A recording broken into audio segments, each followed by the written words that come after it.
Le festival Sérimania a été l'occasion pour Allociné de s'entretenir avec Ariane Labed qui incarne la danseuse étoile Zoé dans l'opéra, la nouvelle création originale d'Oc qui nous fait entrer dans les coulisses de l'Opéra Garnier. Allociné, l'opéra est une de vos premières expériences à la télévision, vous êtes surtout une habituée des plateaux de cinéma. Pourquoi avoir choisi de jouer dans la série? Ariane Labed, quand j'ai lu les scénarios de l'opéra, j'ai eu un vrai coup de cœur. C'était pour moi l'occasion rêvée de retrouver mon premier amour, la danse classique. C'était un domaine que j'aimais beaucoup quand j'étais petite fille et adolescente. Je pensais d'ailleurs devenir danseuse un jour mais j'ai finalement changé de parcours. J'étais donc forcément émue à l'idée de jouer une danseuse étoile. La construction des personnages de la série m'a aussi beaucoup. Ils sont vraiment riches et possèdent de nombreuses facettes, ce qui fait qu'ils ne sont pas du tout binaires. J'avais l'opportunité de dépeindre une danseuse étoile qui a un comportement à la limite de l'irresponsabilité, très noir, qui est un peu décalé par rapport à l'image qu'on se fait habituellement d'une danseuse étoile mais qui dans le même temps possède une force puissante. C'était pour moi évident que je devais incarner Zoé. Vous avez donc fait de la danse quand vous étiez plus jeune mais vous avez tout de même dû réapprendre à danser. Comment s'est déroulé le processus de préparation pour la série? Pendant plusieurs mois, nous avons travaillé avec une équipe de chorégraphes et de danseurs. C'était un entraînement quotidien et très exigeant. Je tenais aussi à pouvoir danser autant que possible. Je voulais essayer de retrouver un niveau et de remettre des pointes que je n'avais pas remises depuis 20 ans. C'était un beau challenge à relever. J'ai eu suffisamment de temps pour travailler la danse, ce qui m'a offert l'opportunité de danser et de jouer dans un même projet. Vous avez réussi à vous entraîner suffisamment pour jouer quasiment toutes les scènes de danse. Quels ont été les moments où vous avez dû avoir recours à une doublure?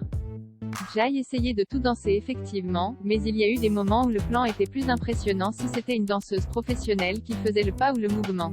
J'ai essayé d'atteindre le meilleur niveau possible avec le temps que j'avais mais, évidemment, sur certains détails, c'était important d'avoir quelqu'un dont c'était le métier. Certaines scènes de l'opéra, surtout les scènes de danse, sont très impressionnantes. Quelle a été la scène la plus dure à tourner? Mon plus gros défi physiquement a été la séquence du lac des Cygnes, car quasiment toute la scène est sur pointe, plus précisément sur la pointe gauche et cela pendant très longtemps. C'était aussi un pas de deux, que j'avais très peu fait, voire pas du tout quand j'étais plus jeune car j'ai abandonné la danse au moment où on commence à l'apprendre. C'était vraiment le plus dur pour moi. La série aborde de nombreuses problématiques liées au monde de la danse, comme la représentation des minorités, la pression mise sur les danseuses que ce soit au niveau de la forme physique ou au niveau du corps. Est-ce que c'était des problématiques dont vous aviez conscience avant de lire les scénarios de l'opéra? Oui, c'était d'ailleurs l'une des raisons pour laquelle j'avais arrêté la danse classique. J'ai senti à un moment donné que je ne pourrais pas m'épanouir en tant qu'adolescente et jeune femme en restant dans ce monde-là. L'opéra a été d'une certaine façon un moyen pour moi de me réconcilier avec la danse classique. J'ai pu me rappeler du bonheur et de la joie que l'on peut ressentir quand on maîtrise son corps. Mais on ne peut pas nier que toute la culture autour du corps de la ballerine est très dure. Heureusement, les choses sont en train de changer. Il y a aujourd'hui des étoiles qui ont des corps différents et qui ne sont pas forcément tout blancs. Mais il faut se battre contre une longue tradition d'un certain standard de beauté. J'ai beaucoup aimé pouvoir aborder ces sujets-là car c'est quelque chose que j'ai traversé quand j'étais adolescente. C'est très difficile d'être en paix avec son corps quand on fait de la danse. Avez-vous cherché l'inspiration dans le travail d'autres danseuses étoiles afin de créer le personnage de Zoé? Je me suis mise à suivre beaucoup de danseuses étoiles sur Instagram parce que j'avais besoin de voir à quoi pouvait ressembler une danseuse, mais je n'ai pas vraiment eu une personne en particulier. Si je pouvais citer un nom, ce serait celui de Marie-Agnès Gillot. Je trouve qu'elle est très proche du rôle, elle a un côté un peu dark, qui m'aime beaucoup et qui m'inspire. Mais mon personnage n'est pas basé sur quelqu'un en particulier. Avez-vous reçu sur le tournage des conseils ou de l'aide d'anciennes étoiles? Non, j'ai eu de l'aide de danseurs en général mais pas d'étoiles. Et je ne voulais pas forcément en avoir, car il y a un côté très noir chez Zoé, que nous ne voulions pas forcément calquer sur une danseuse en particulier. Et puis l'opéra est une fiction. Il fallait que Zoé puisse toucher des gens qui n'ont pas forcément de lien avec la danse. Je voulais me baser sur le personnage de fiction créé par Cécile Ducrot plutôt que d'isoler du réel chez les vraies danseuses étoiles. Nous étions tellement entourés de danseurs sur le tournage que nous avions quand même une idée concrète de ce qu'était le métier. Combien de temps prenait l'apprentissage d'une chorégraphie? Pour seulement quelques secondes à l'écran, il fallait plusieurs mois d'apprentissage.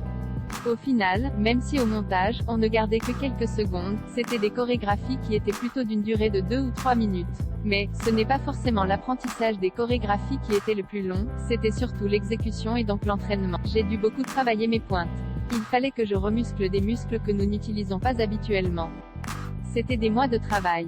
Par chance, le confinement nous a donné le temps de bien nous préparer. Nous avions des zooms avec les danseurs où nous faisions des barres et des barres au sol et cela 6 jours par semaine. Ça nous a permis de pouvoir développer tous les muscles nécessaires pour pouvoir faire ces chorégraphies.